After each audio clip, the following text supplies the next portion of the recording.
Olá, sejam bem-vindos ao canal da Suprovida. Nesse vídeo nós vamos ter um trecho que nós retiramos do nosso Congresso Internacional. O nosso congresso foi feito com base em proteção à vida, especificamente na área de saúde.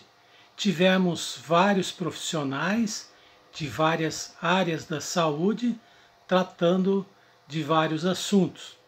Um dos assuntos foi com o Dr. Fabiano, onde ele tratou sobre aromaterapia. Na aromaterapia nós temos a extração do óleo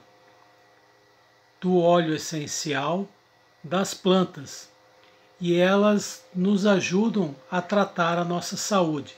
Uma palestra muito interessante. Vamos deixar na descrição o link do congresso para que aqueles que queiram possam assistir no todo. Então vamos ao vídeo que nós fizemos desse trecho de aromaterapia com o Dr. Fabiano. Vamos ao vídeo.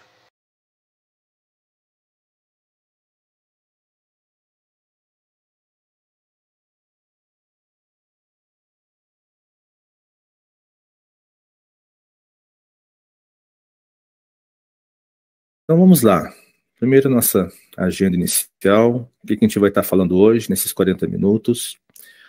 O aroma como um agente de cura, principais formas de uso dos óleos essenciais, aplicações fisiológicas dos óleos essenciais, aplicações psicológicas dos óleos essenciais, farmacologia comparada, e algo que eu acho interessante, já que é um tema que não sei até onde as pessoas que nos assistem agora conhecem sobre aromaterapia. É uma coisa que está começando a virar pauta de conhecimento público, mas é muito pouco conhecida. Então, quando eu falo de aromaterapia, uma das primeiras perguntas que me fazem depois que eu falo um pouco é: quais são os primeiros óleos que eu devo adquirir? Então, a gente trouxe esse último item aqui para orientar e ajudar aqueles que queiram, de repente, começar a fazer um estudo dentro da aromaterapia. Da minha parte, eu posso dizer que eu sou engenheiro, tenho uma pós-graduação, lato sensu em aromaterapia, mas estou fazendo stricto sensu na parte de análise de resposta cerebral frente a estímulos, o que inclui aí os óleos essenciais. Então, nosso objetivo futuro, dentro desse doutorado que o Dr. Renato falava, é exatamente criar uma cartilha bastante clara, precisa, sobre a resposta dos óleos essenciais aos estímulos cerebrais. Então, como o cérebro responde frente aos óleos essenciais. Então, a gente quer criar essa cartilha. É o nosso objetivo. É algo um pouco ambicioso, de certa forma, mas com certeza vai trazer frutos de estudo, não só para a minha pessoa, mas para toda a comunidade científica que queira trabalhar, pesquisar e estudar acerca dos óleos essenciais. E só um parêntese bem interessante: os óleos essenciais são tão importantes para a humanidade que 2 eventos políticos aconteceram no mundo, em virtude deles. O primeiro é que a primeira greve no mundo aconteceu no Egito, e foi por causa dos óleos essenciais. Então o faraó não queria pagar os óleos essenciais de uma forma adequada para quem produzia, e fizeram greve e não foi produzido. Então esse é um dado histórico, existe realmente, a gente pode pesquisar. Um segundo dado bem interessante é que teve um momento de Roma em que ela comprava tanto óleo essencial que ela acabou inflacionando as suas cidades. Então foi até proibido, em algum momento da história de Roma, comprar óleos essenciais, porque eles eram usados de forma muito absurda. Por exemplo, colocavam óleo essencial na pomba para que ela, voando, batendo asas, deixasse Roma cheirosa. Então é algo que existe há muito tempo, né?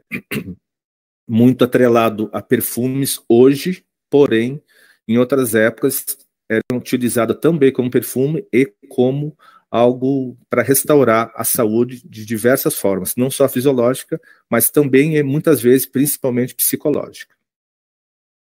Então, vamos lá. Doutor Renato, qualquer pergunta, qualquer coisa, pode fazer intervenção. Eu não tenho acesso às perguntas aqui, mas é só interromper e fazer, tá bom? Perfeito.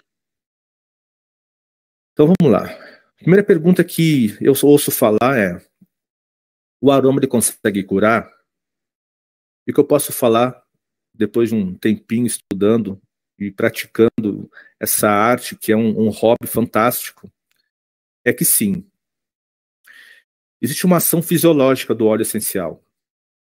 Então, a pessoa ela pode utilizar para se regenerar, para conseguir superar uma enfermidade, apenas utilizando o óleo com benefícios fisiológicos. Apenas fisiológicos. Existe também a ação psicológica. A gente consegue fazer vários tratamentos para cura de enfermidades da alma, utilizando e aplicando terapêutica com óleos essenciais. Esses dias uma conhecida minha me falou que ela aplicou com êxito o óleo de vetiver. É um óleo não é muito conhecido para quem não está assim próximo da aromaterapia, mas o que esse óleo faz? Ele é tão fantástico, ele faz com que a pessoa que cheire ele ao deitar, ela não ronque. Isso é muito interessante. É uma raiz como se fosse, lembra gengibre, né? E essa raiz, ela é tão interessante que ela age tanto como fisiologicamente, como psicologicamente, fazendo com que a pessoa se acalme e reduzindo a possibilidade de que essa pessoa, por exemplo, ao longo do sono, ela ronque.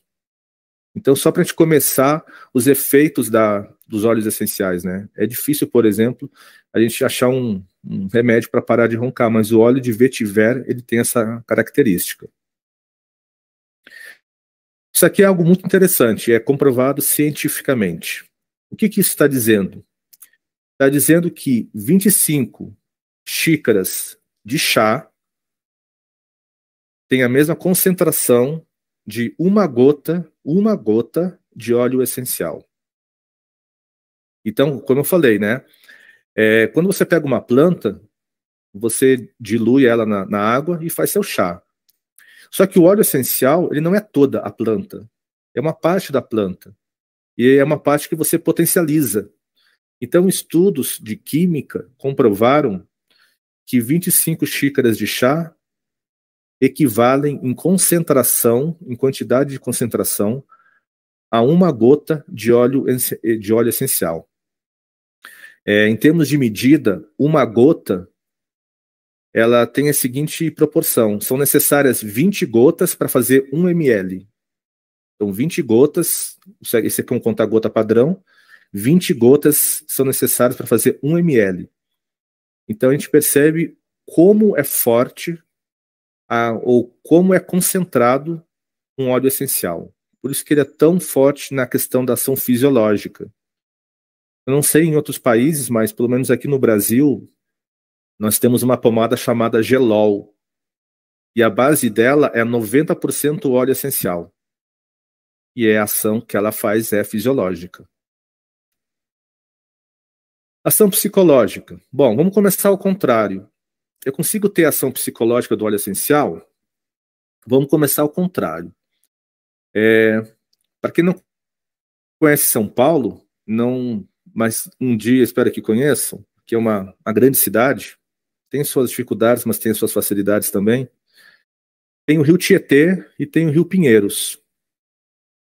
Então, quando a gente passa próximo a esses rios que são lamentavelmente poluídos, uma das coisas que as pessoas fazem é reclamar, é ficarem irritadas.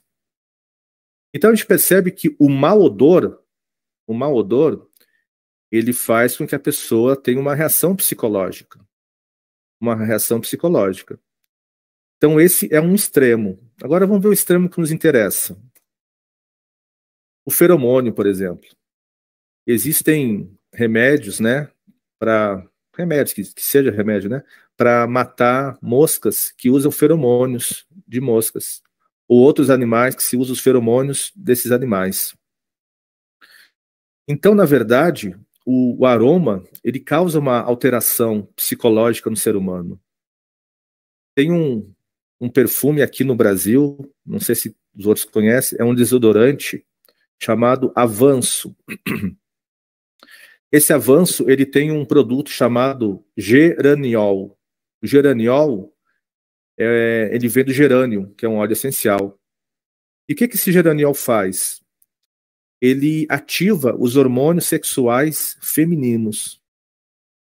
Mas quem usa esse desodorante é o homem, porque é um perfume masculino.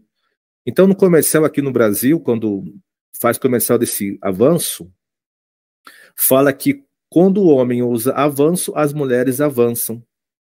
Exatamente por causa disso, porque dentro da composição desse perfume existe realmente um composto que ativa os hormônios sexuais femininos. É algo que não é perceptível, né? É algo que é instintivo, mas acontece. Então tem uma ação também psicológica. Com base nisso aqui, tanto ação fisiológica e também psicológica é onde a aromaterapia realmente trabalha. E aqui a gente não colocou a parte psiquiátrica, mas também existe, tá bom? Também existe.